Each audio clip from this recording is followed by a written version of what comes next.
జంతు పరిరక్షణ సమితి పలంనేరు నుంచి మాట్లాడుతున్నాం. నా పేరు సందీప్, జంతు పరిరక్షణ సమితి ఫౌండర్. అదేవిధంగా ఈరోజు మేము ముఖ్య కారణంగా ఇక్కడ రావడం ఏమనగా, పలంనేరులో వివిధ కారణాల వల్ల వన్యప్రాణులు చనిపోతున్నాయి. గత 6 నెలల్లో 5 ఏనుగులు దాకా చనిపోయాయి రోడ్ దాటుతుండగా. అదేవిధంగా వాటికి ఎండ తీవ్రత ఎక్కువ ఉండడం వల్ల జన సంచారంలో అవి వస్తున్నాయి.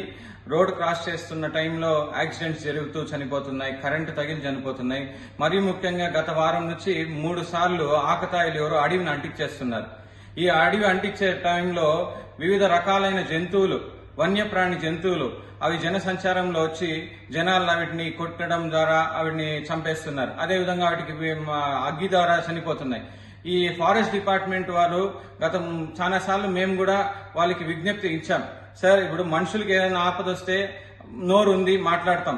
అదేవిధంగా ఈ వన్యప్రాణులు, మరి ముఖ్యంగా అడవిలో ఉన్న జంతువులకి ఎండ తీవ్రత వల్ల అవి చాలా మటుకు చనిపోతుంటాయి. మా సంస్థ ద్వారా మా వల్ల అయిన శాశక్తులా వాటికి వాటర్ కానీ లేదా అప్పుడప్పుడు ఫ్రూట్స్ కానీ వేస్తూనే ఉన్నాం. కానీ అవి ఏదో ఆ ఒక పూటకు సరిపోతాయి. ఈ ఫారెస్ట్ డిపార్ట్మెంట్ ఖచ్చితంగా ఇలాంటి ఆక్తాయిల పైన కఠిన చర్యలు తీసుకొని వన్యప్రాణులు చనిపోకుండా మీరు కాపాడాలని తెలియజేసుకుంటున్నాం. పలంనేరు నుంచి జంతు పరిరక్షణ సమితి రావా సంస్థ తరపున నుంచి. అదేవిధంగా మీరు ఈ ఫారెస్ట్ లో ఏనుగుల్ని కూడా వాటిని ఇప్పుడు ఏదైతే హైవే జరుగుతున్నదో వాటి వల్ల కూడా కొంచెం అనిమల్స్ డిస్టర్బ్ అయిపోతున్నాయి. అదే ఈ ఆక్తాయిల మూలంగా కొన్ని డిస్టర్బ్ అయిపోయి వాటి ప్రాణాలు కోల్పోతున్నాయి.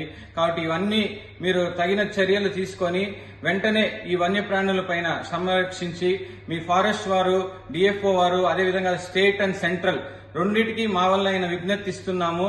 ఇదే సంఘటన మళ్ళా పునరావృతమైతే కలెక్టర్ గారికి కూడా మా రిక్విజేషన్ అందించడానికి మేమేమీ వెనకాడము. ఎంత దూరానికైనా వన్యప్రాణులు కాపాడుకోవడానికి మేము ముందర నిలబడతామని తెలియజేసుకుంటున్నాము.